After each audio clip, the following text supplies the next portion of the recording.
Hebreos capítulo 2,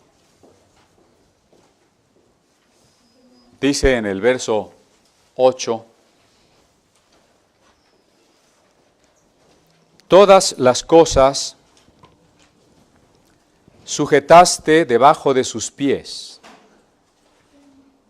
porque en cuanto le sujetó todas las cosas, nada dejó que no sea sujeto a él. Mas aún no vemos que todas las cosas le sean sujetas. En estos textos se habla tanto del hombre como especie, cuanto de Jesucristo como quien fue hecho hombre. Recordemos que al principio del verso 7 dice, tú le hiciste un poco menor que los ángeles. Algunas traducciones más basadas en el texto hebreo pueden traducir, tú le hiciste poco menor que los Elohim. Hay varias maneras de entender el término Elohim.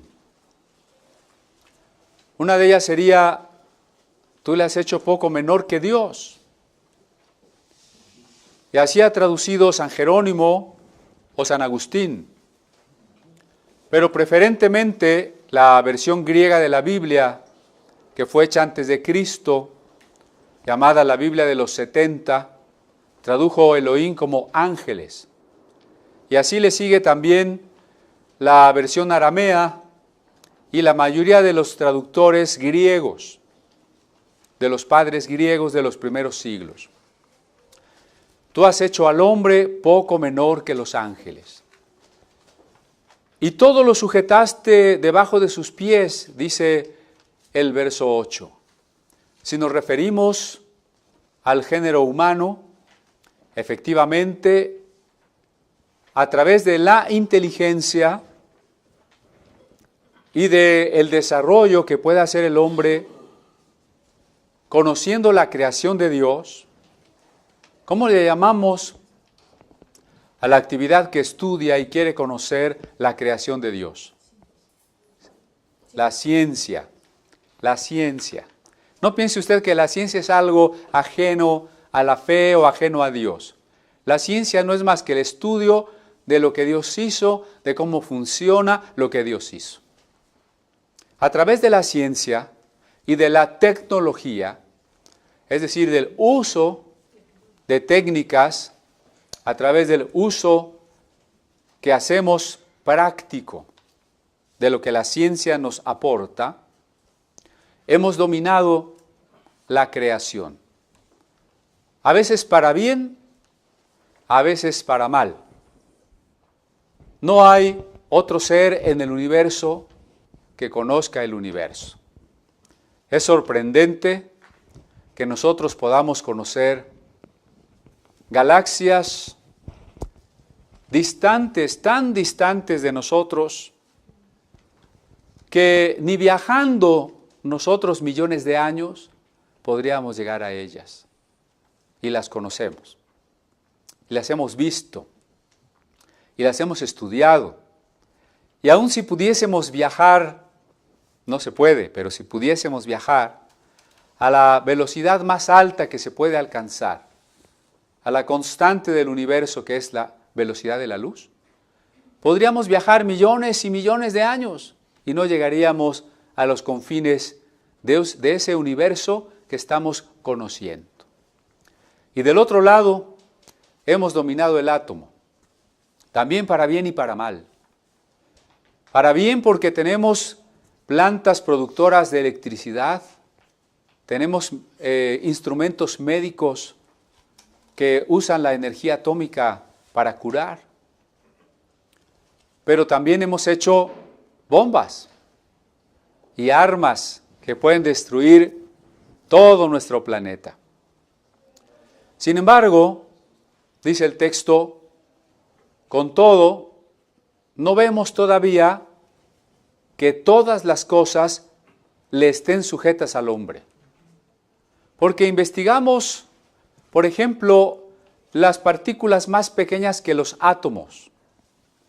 Y nos damos cuenta que para nosotros esas partículas son indecibles. Eso quiere decir que no podemos describir cómo se comportan. Y a veces le llamamos a eso teoría del caos, probabilidades, azar. La verdad es que el universo no es desordenado. La verdad es que el lenguaje con que Dios hizo el universo son las matemáticas. Simplemente que hay límites para las cosas que podemos decir. Y una de ellas son las partículas subatómicas que todavía no sabemos comprender, que todavía no podemos observar al mismo tiempo a qué velocidad van y en qué lugar están. Pero eso es una limitación nuestra, no es un defecto del universo. Pero también estudiamos microbios dañinos para el ser humano y a muchos hemos logrado combatirlos. Quizá hay enfermedades como la viruela o la poliomielitis que hemos desarraigado.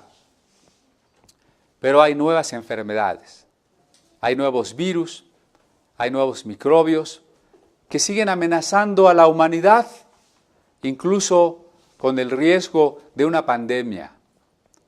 No todas las cosas están todavía sujetas a nosotros. Pero si al mismo tiempo esa frase la aplicamos a Cristo, todavía no están sujetas a Cristo todas las cosas. Cuando Dios le dijo, siéntate a mi diestra, hasta que ponga a todos tus enemigos por escabel, por estrado de tus pies, pero todavía no vemos que todos los enemigos de Cristo han sido sometidos. De hecho, la dimensión política del pecado, la dimensión social del pecado, que nosotros vemos en la economía, en la corrupción, en la condición de nuestra sociedad, es manifestación de esos enemigos que aún no han sido puestos bajo los pies de Cristo. Pero lo serán. Siga conmigo en el texto 8. Porque en cuanto le sujetó todas las cosas, nada dejó que no sea sujeto a él. Todo está incluido. Más aún, es decir, todavía, no vemos que todas las cosas le sean sujetas. Todavía no está sujeto todo, ni al ser humano, ni a Cristo. Pero estamos en un proceso.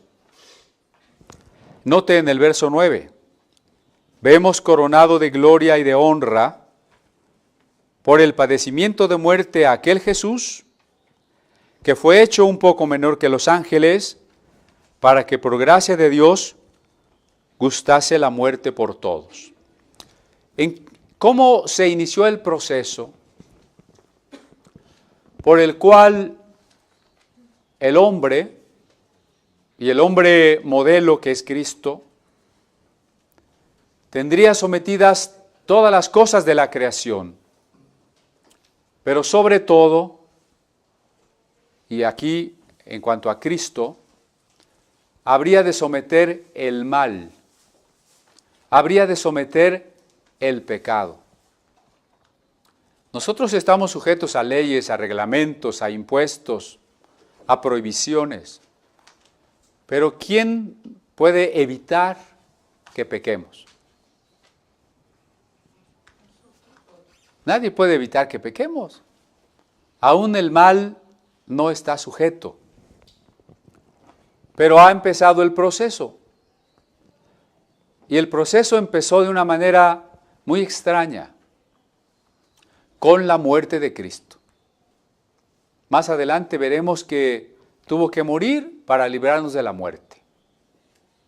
Paradójico.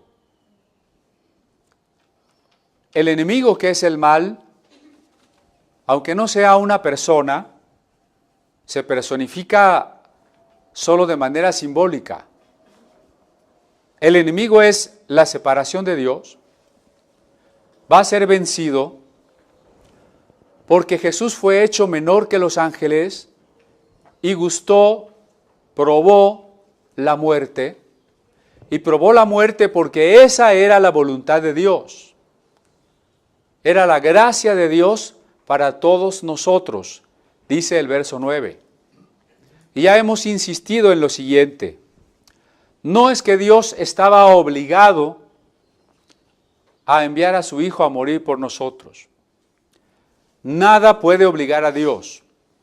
A eso le llamamos soberanía de Dios. Nada puede obligar a Dios. Porque a veces decimos, es que Dios, sometido a su propia justicia y a sus propias leyes, tenía que mandar a morir a Cristo. O peor, otros dicen, es que el diablo había ganado los derechos legales y Dios tuvo que mandar a Cristo para quitarle los derechos al diablo. Dios es soberano. Dios no estaba obligado. ¿Por qué Dios mandó a Cristo? Diríamos que Dios se obligó a sí mismo por amor, por gracia. Y como lo hemos expresado ya, si el amor es dar el ser, Dios se dio a sí mismo, pero en la expresión suprema, es decir, en la persona del Hijo, porque ya sabemos que es más doloroso, que es una entrega más grande, más difícil, entregar al Hijo. Dios se entrega en la persona del Hijo, sabiendo que el Hijo va a ser muerto por nosotros. Dios envió a su Hijo a morir, sí, pero no porque Dios en su voluntad pura dijera, quiero que mi Hijo muera y tiene que morir. ¿Quién es la causa inmediata de la muerte de Cristo? Nosotros. Nosotros lo matamos. Digo, por eso lo hemos expresado así. Dios, al enviar a Cristo, nos está diciendo, te amo a ti, que eres poco menor que los ángeles, que desde una cierta perspectiva no eres nada, y que sin embargo yo te he hecho a imagen mía. Te amo tanto que me voy a hacer como eres tú. Y aunque me mates, te voy a seguir amando. Y cuando me estés matando, te voy a estar perdonando y te voy a estar amando. ¿Habrá un amor más grande que dar la vida por alguien? ¿Habrá un amor más grande que dar al Hijo por alguien? ¿Por alguien que me va a matar? Voy a dar la vida, sí, pero ¿por qué la voy a dar? Porque a ese al que amo es el que me la va a quitar. Y no me la va a quitar porque me ama, me la va a quitar porque me odia. Y cuando me la esté quitando, yo le voy a mostrar que lo sigo amando aunque me mate. No sé si me estoy explicando algo de este amor de Dios. Por eso termina el verso 9 diciendo, para que por gracia de Dios gustase la muerte por todos. Porque convenía que aquel, por cuya causa son todas las cosas, y por el cual todas las cosas subsisten. Aquí el texto es ambiguo. Puede referirse al Padre o puede referirse al Hijo. ¿Por qué puede referirse al Hijo? Pues porque en el capítulo 1, recuerden que dice que constituyó heredero al Hijo, por quien hizo el universo y por cuya palabra todas las cosas subsisten. Entonces, si estas palabras se refieren al Hijo, está bien, pero pueden también referirse al Padre, porque más adelante dice que perfeccionó al autor de nuestra salvación. ¿Por qué la carta a los Hebreos, como el Apocalipsis, a veces parecen ambiguos si se refieren al Padre o al Hijo. ¿Por qué algunos textos del Antiguo Testamento también parecen usar indistintamente la persona de Jehová o del ángel de Jehová? No creo que sea un descuido del escritor, ni mucho menos del Espíritu Santo que inspiró al escritor, sino creo que es más bien parte de esa revelación y misterio al mismo tiempo, de cómo nuestro Dios es Padre, es Hijo y es Espíritu Santo. Entonces, insisto en el 10, convenía que aquel, por cuya causa son todas las cosas, Creador, por el cual todas las cosas subsisten, Conservador. ¿Sí tenemos eso claro? No existo porque un día Dios me dio la existencia, sino porque a cada instante me la está dando. ¿Por qué estoy ahorita vivo y existiendo? ¿Porque hace 50 años Dios me dio la existencia? ¿O porque ahorita me la está dando? Porque ahorita me la está dando, ¿sí? Noten ustedes que la omnipresencia de Dios, es decir, que está en todos lados, es al mismo tiempo la causa de por qué está existiendo continuamente todo lo que está existiendo. Porque en todas las cosas subsisten, habiendo de llevar a la gloria a muchos hijos. ¿Cuál es el propósito de Dios cuando hizo la creación? El propósito de Dios al hacer la creación es que nos enfermáramos de repente, ¿no? ¿No? Es que alguien perdiera una pierna, un ojo. Es que nos muriéramos. Una creación perfecta, ¿no? Pero no es perfecta. O sea, estoy citando cosas que están en la realidad, ¿no?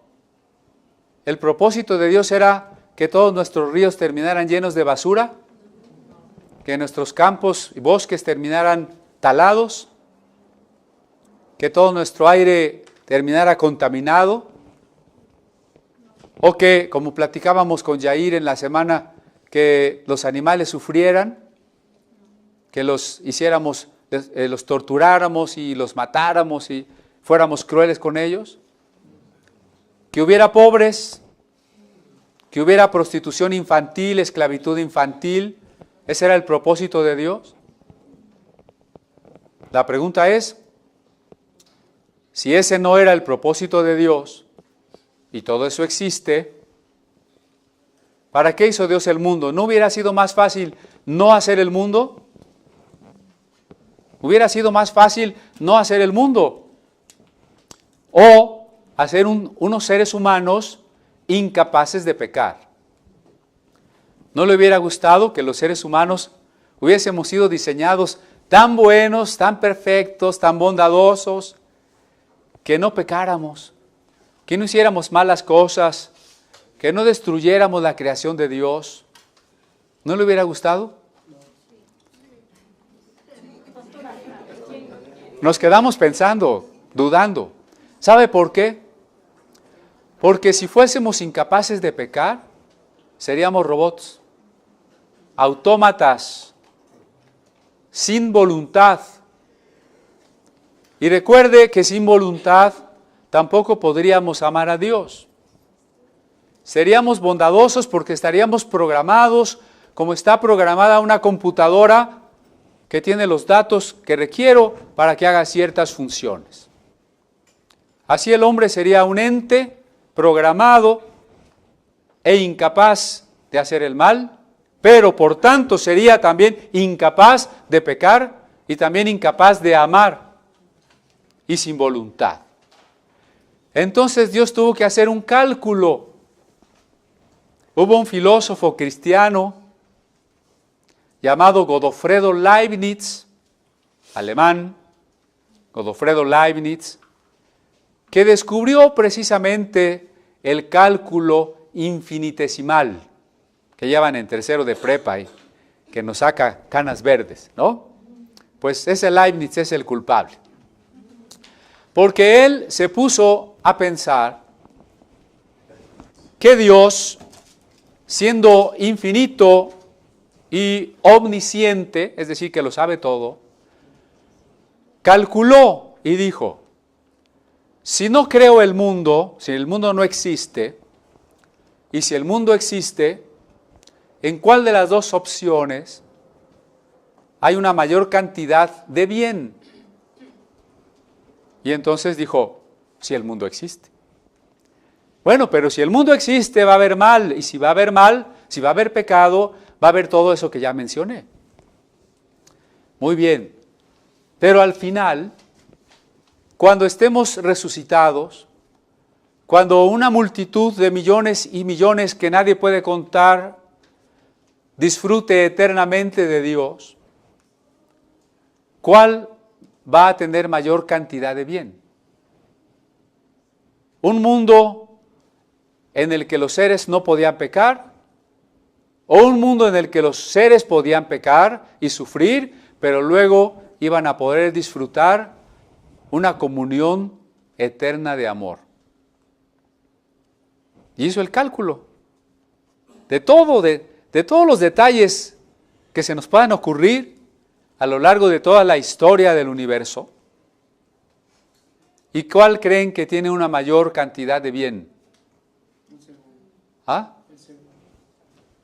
El mundo como es hoy, que aunque pecamos y aunque sufrimos y aunque morimos, tiene un destino, un propósito que acabamos de leer: llevar muchos hijos a la gloria. Ese era el propósito de Dios. Por eso decía Leibniz, este es el mejor de los mundos posibles. El nuestro, es el mejor de todos los mundos posibles. Y quien no lo entiende dice, ese Leibniz estaba loco, ¿cómo este va a ser el mundo mejor de todos los mundos posibles? Pero no está entendiendo lo que está detrás, un cálculo infinito de Dios entre los males y los bienes posibles. Alguien diría, bueno, pero ese es Leibniz, eso no está en la Biblia. Pues sí está en la Biblia, porque el apóstol Pablo dice, lo leve y momentáneo de nuestra tribulación no es de compararse con la gloria que en nosotros ha de ser manifestada, ¿no? ¿Está en la Biblia o no está en la Biblia? ¿Sí? Entonces, a pesar de la muerte y a pesar del pecado y a pesar de todas las cosas malas, Dios se propuso llevar muchos hijos a la gloria. Y seguimos leyendo. Y para que hiciese consumado por aflicciones al autor de la salvación de ellos. Un poco complicada esa frase. Lo que dice es que el autor de la salvación de ellos, ¿quiénes son ellos? Nosotros. ¿Quién es el autor? La palabra griega tiene que ver ahí con el arjé, el principio, el origen, el que origina, el que causa la salvación nuestra. ¿Quién es? Jesús. Ahora, la salvación nuestra consiste ¿en qué? ¿En que va a andar las calles de oro? ¿Sí o no? La salvación no es que va a andar las calles de oro, que le van a poner una corona. ¿En qué va a consistir esa salvación? Disfrutar a Dios, la comunión, el amor. Entonces, el que es el origen o principio de nuestra salvación, tiene que pasar por el mismo proceso de crecimiento en el amor, que llamamos madurez o perfección. Dice en español antiguo, se dice perfección, pero se refiere a la madurez. ¿Cómo? ¿Cómo se ama? Ya sabemos que llega Cupido y nos flecha de repente y empezamos a amar a quien ni queríamos. ¿Así se ama? ¿Cómo se ama? Decidiendo dar el ser. Es una decisión, ¿de acuerdo? Una responsabilidad de decidir, porque es un mandato, siempre vamos a insistir en ello. Si Dios dice ama a Dios con todas tus fuerzas, ama a tu prójimo, ama a tu esposa, ama a tus hijos, ama a tus padres. Si es un mandato, es mi responsabilidad decidir que voy a obedecer ese mandato. Entonces, ¿cómo se ama? Decidiendo. Ahora bien, ¿cómo se madura? ¿A través de qué crece y se perfecciona el amor? A través del sufrimiento. A través del sufrimiento. No hay. Pregúntenle a las mamás. Con dolor parirás los hijos. Y no se refiere nada más a que el último mes ya no pueden estar ni sentadas ni paradas. Y no se refiere solo a que en el momento del parto hay dolores que los hombres no nos imaginamos, sino el dolor de toda la vida del hijo. ¿A quién no le duelen los hijos? O cuando cumplen 18 dicen, ya no me duele, no me importa. ¿Verdad que no? ¿Le siguen doliendo los hijos o no?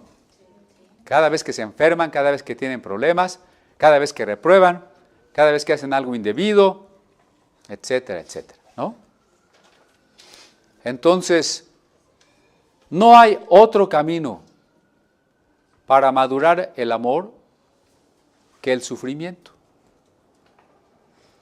Y Dios mismo, en su carácter eterno, infinito, no tuvo que madurar nada, pero sí asumió el sufrimiento.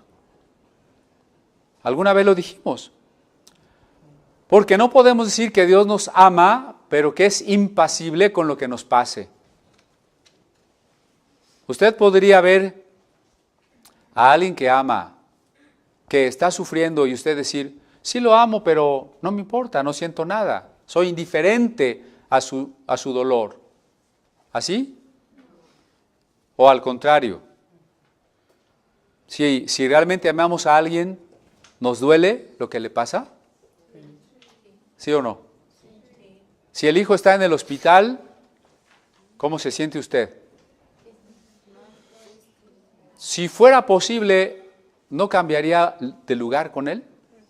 ¿No diría, mejor yo me enfermo a mí, que me duela a mí, pero no al hijo? Entonces, cuando amamos, nos importa el ser amado. Cuando Dios decidió amarnos, asumió sufrir por nosotros. Entonces a Dios le duele cuando un hombre es asesinado. O Dios dirá, pues no me importa. ¿Le dolerá a Dios cuando un hombre es asesinado? ¿Le dolerá a Dios ver las familias sumidas en la miseria, que no tienen para comer? Los niños desnutridos. ¿Le dolerá a Dios? ¿Le dolerá a Dios que violaron a una muchacha o que la mataron?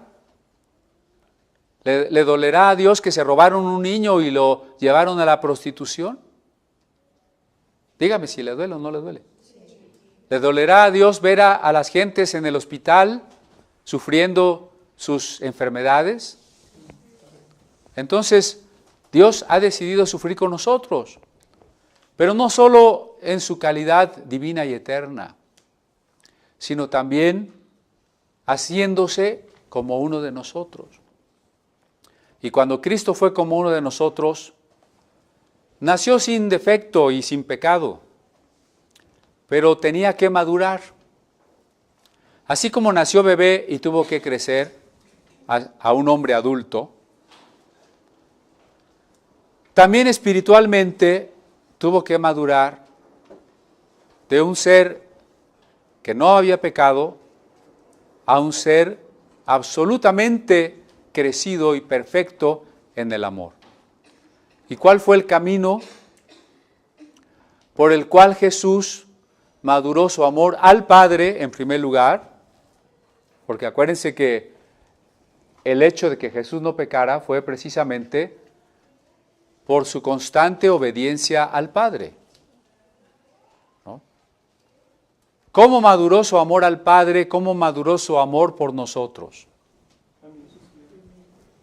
Por el sufrimiento. La carta a los Hebreos lo va a expresar en varios textos. Por ejemplo, aquí, la última parte del 10. Hiciese consumado por aflicciones al autor de la salud de ellos. De la salvación. Porque el que santifica y los que son santificados, de uno son todos, por lo cual no se avergüenza de llamarlos hermanos. Santificar es que Dios nos permita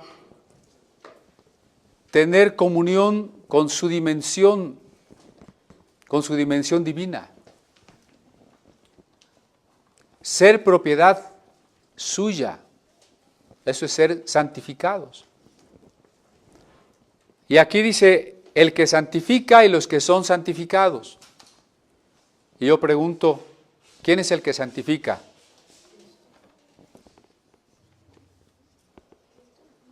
Jesús. ¿Y los que son santificados? Entonces, Jesús y nosotros somos ¿de quién? De Dios. ¿No? Se me queda viendo, mejor vea el 11. El que santifica y los que son santificados, Jesús y nosotros, de uno son todos, de Dios, todos somos de Dios. Por lo cual no se avergüenza de llamarlos hermanos. Al estar aquí reunidos nos decimos unos a otros hermanos, ¿no? A veces por mera costumbre, porque se oiría feo decir así, señor Rodolfo. No, hermano Rodolfo, se oye más amable, ¿no? Pero no es cuestión de amabilidad. Tiene que ser una cuestión de una realidad. Pero más profundo todavía es que Jesús nos llama hermanos. Somos hermanos de Jesús. Cuando usted contempla a Jesús como el Señor y el Salvador, ¿se atrevería al mismo tiempo a pensar, es mi hermano? Cuando uno tiene un hermano mayor y uno puede estar orgulloso de él, dice, es mi hermano, ¿verdad? O que me quiere pegar ahí el compañerito, oye, mi hermano está más grandote, me va a defender. Jesús es nuestro hermano, Jesús nos llama hermanos. ¿No le parece maravilloso eso? ¿Sí? Pasen, por acá hay lugares adelante, pasen por favor. Todavía tenemos muchos lugares. Si alguien está atrás y quiere venir más adelante, también. Es un privilegio que yo quisiera que usted medite por un momento. Jesús nos llama hermanos. Eso tendría, si lo creemos, tendría que influir en nuestra manera de comportarnos, ¿no? Piense de usted mismo, cuando esté en ciertas situaciones, soy hermano de Jesús. ¿Qué van a decir? ¿De la familia? Si me porto mal, ¿no? Sigue diciendo el texto, Sigue con el punto, dice, anunciaré a mis hermanos tu nombre en medio de la congregación, te alabaré. Dice en el Salmo capítulo 2. Cuando Jesús viene para predicar el evangelio del amor de Dios, considera que Él está anunciando el nombre de Dios a sus hermanos, es decir, a nosotros. Y cuando dice que alabará en medio de la congregación, es porque se asume como uno de nosotros. Cuando dice San Juan, donde estén 2 o 3 en mi nombre, ahí estoy yo, podemos decir que continúa esta frase del Salmo, en medio de la congregación te alabaré. O sea, me quedan viendo. O sea, Jesús está aquí en la congregación, como parte de nosotros mismos, nos sigue considerando hermanos, alaba al Padre entre nosotros. Son verdades maravillosas, ¿no? Y continúa, citando al profeta Isaías, yo confiaré en él y aquellos y los hijos que Dios me dio. Vamos a Isaías 8 para que quede más claro qué es lo que está citando allí. Dice el verso 17 y 18. Esperaré pues a Jehová, el cual escondió su rostro de la casa de Jacob, y a él aguardaré. He aquí yo y los hijos que me dio Jehová, por señales y prodigios en Israel, de parte de Jehová de los ejércitos, que mora en el monte de Sión. El escritor de la carta a los Hebreos hace una hermenéutica muy interesante, muy al estilo rabínico, y encuentra en Isaías 8 un pasaje cristológico. Es Isaías el que está hablando. La ciudad de Jerusalén está rodeada por los ejércitos de Asiria, que están a punto de destruirla. Y entonces Isaías, al ver el pecado de Israel y al ver el riesgo de Asiria que lo va a destruir, dice, yo esperaré, yo confiaré en Jehová. Yo y los hijos que Dios me dio, porque Dios había dado unos hijos a Isaías y a su esposa, la profetisa. Incluso cuando aquel texto, he aquí la Virgen concebirá, está hablando en primer término a Isaías y a su esposa. Pero si la Virgen concebirá, es un pasaje cristológico, entonces yo confiaré en Dios y yo y los hijos que Dios me dio, dice el autor a los Hebreos, es un pasaje cristológico. Y si el nombre de Isaías en hebreo se pronuncia Yesayahu y quiere decir Jehová es salvación, o Jehová es nuestra salvación. Ahora imagínese qué quiere decir Jesús. Yeshua, Jehová es salvación. Isaías quiere decir Jehová es salvación, Jesús quiere decir Jehová es salvación. En el hebreo es el mismo sentido, ¿no? Entonces la carta a los Hebreos toma las palabras de Isaías y las pone en boca de Cristo. Y dice Jesús, yo como humano, como limitado a lo humano, pondré mi esperanza y mi confianza en el Padre hasta el último momento. Por ejemplo, cuando Jesús está en la cruz y dice, Padre, en tus manos encomiendo mi espíritu, Jesús muere en la esperanza de la resurrección, en la esperanza humana. A ver si me doy a entender. A veces pensamos que Jesús ya sabía todo lo que iba a pasar a lo largo de su vida terrena. Como que ya había visto la película Rey de Reyes o alguna de esas películas de Cristo y él ya sabía que todo tenía que pasar exactamente así y entonces no le preocupaba. Eso es absurdo. Acuérdese que Dios siempre habla y nos pide algo sin que sepamos lo que sigue. Cuando Dios le pida a usted algo, cuando usted entienda que algo es la voluntad de Dios, Dios no le va a mostrar lo que sigue. No se puede. La fe requiere que yo conozca el siguiente paso nada más, pero no más allá.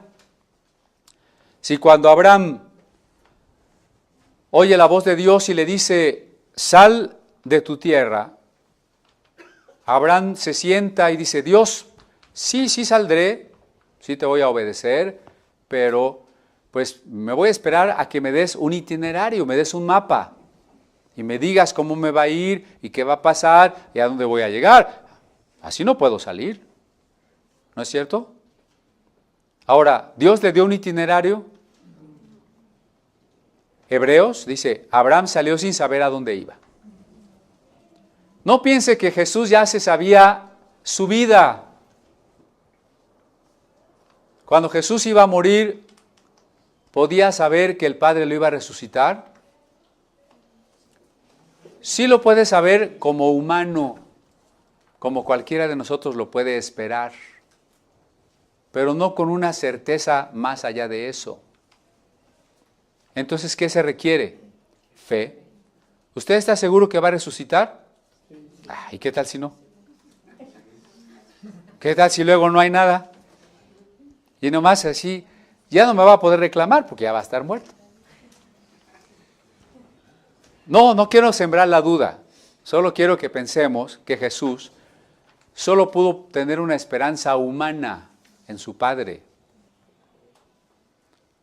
Si no hay esperanza humana, entonces se pierde la seriedad de la entrega. Acuérdese también en el caso de Abraham, cuando Dios le dice, sacrifícame a tu hijo Isaac. Si Abraham de antemano hubiera sabido, si Dios quiere que yo mate a Isaac, y vamos a ir 3 días de camino hasta la montaña, pero ya sé que en el último momento Dios me va a detener la mano y no lo voy a matar. ¿Se habría requerido una entrega real de parte de Abraham? Ya sé que no lo voy a matar, es como irnos de un día de campo, ¿no? Es más, llévate los sándwiches para cuando Dios me detenga la mano, ya nos ponemos a comer, ¿no? No podemos saber cómo van a terminar las cosas porque entonces pierden la seriedad, la entrega. Tenemos que entregarnos a Dios sin saber qué sigue. Por eso aquí en la boca de Jesús está puesto el pasaje de Isaías. Confiaré en Jehová. Para mí y para los hijos, en este sentido analógico, aquellos que ha de llevar a la gloria, los hijos que Dios me dio. Así que, por cuanto los hijos participaron de carne y sangre, Él también participó de lo mismo. Si ve que la carta a los Hebreos sigue la lógica de todo lo que estamos diciendo. Cuando dijimos que Dios asume el dolor de los seres humanos, pero no solo en su calidad eterna, porque aún así sería como un espectador, ¿no? Como a veces nosotros. Me duele mucho el que está pidiendo limosna en la esquina. Sí, pero yo estoy a una distancia, no estoy en la misma situación, soy un mero espectador y aunque me duela, realmente no sé lo que significa no tener dinero. A lo mejor alguno de nosotros allí en uno de sus peores días de pobreza, medio sabe lo que quiere decir no tener dinero. Pero ¿quién de nosotros realmente ha estado en la posición de ese que no tiene ni dinero ni esperanza de tenerlo? Dios no podía contemplar el dolor de los hombres desde su trono y decir, sí los amo y sí sufro con ustedes y ya. Sino que se hizo como nosotros, ¿no? Y a veces quisiéramos que Cristo fuera más grande que los superhéroes, para que los niños ya no anden admirando a Batman y al Hombre Araña y a Superman. ¿Por qué no hacerles pensar que Cristo era más poderoso? No, porque Cristo no fue un superhéroe. Cristo vino a ser rechazado, traicionado, ignorado, torturado, discriminado, traicionado. Todo lo que los hombres suframos, a eso vino, ¿no? Por eso dice, como los hijos son de carne y sangre, convenía que Él se hiciera de carne y sangre. Que Cristo se hiciera verdaderamente humano. Yo espero que no hayamos olvidado, porque hemos insistido en que es una doctrina muy importante, que Jesús fue verdaderamente humano. Las herejías más grandes, más influyentes de los primeros siglos, enseñaban que Cristo no fue verdaderamente humano. Que Cristo parecía humano, pero siendo un ser, un eón tan elevado, no podía realmente rebajarse a esta materia, a este cuerpo, ¿no? Si usted se fija, hasta cierto punto nuestro cuerpo pues puede ser bonito, pero también es bajo, porque hay que lavarse los dientes, ¿no? Hay que bañarse y otras cosas, ¿no? ¿Cómo podría Cristo haberse rebajado a una materia tan baja, tan sucia? Decían los gnósticos. Cristo no es más que una apariencia humana. Pero la carta a los Hebreos es muy clara, dice, no, Cristo participó de carne y sangre. Los gnósticos modernos son los del movimiento Nueva Era. Y ellos tienen muchos libros que hablan del Cristo interior. ¿Alguien ha oído hablar del Cristo interior? ¿Verdad? Y uno dice, ya creen en Cristo. No creen en Cristo. Lo que ellos enseñan es que todos nosotros somos un Cristo. Y que hay que descubrirlo, hacerlo consciente, despertarlo y volvernos poderosos. Ese es el Cristo interior. No crean que ya creen en Cristo. Para creer en Cristo, lo primero que hay que aceptar es que Dios se hizo plenamente humano. Que tomó carne y sangre. Entonces no vaya a comprar uno de esos libros del Cristo interior, ¿eh? Y luego traiga una predicación media rara. Bueno, como participaron de carne y sangre, Él también participó de lo mismo para destruir por la muerte al que tenía el imperio de la muerte, es a saber, al diablo. Hacerse de carne y sangre es participar de la muerte. No se puede de otra manera, porque es hacerse finito.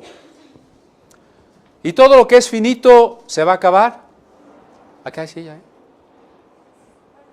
Todo lo que es finito se va a acabar, ¿no? Usted y yo nos vamos a morir, ¿sí o no?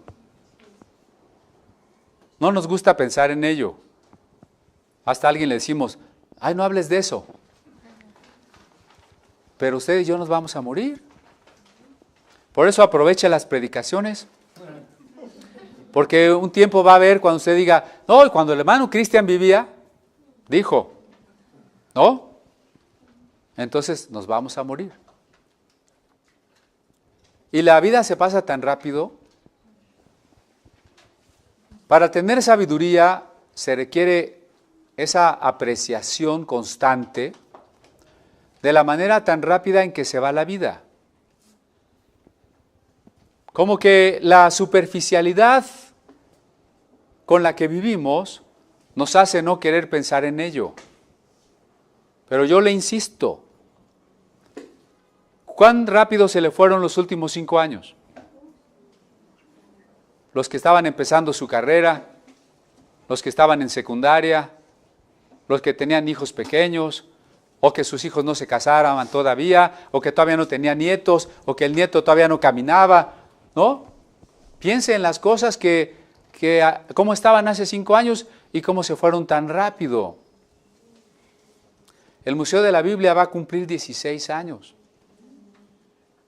Qué rápido se pasaron desde que empezamos. Pero todo es igual. Nos vamos a morir. Me adelanto un poco porque dice en el versículo 15, y librar a los que por el temor de la muerte estaban por toda la vida sujetos a servidumbre. O sea,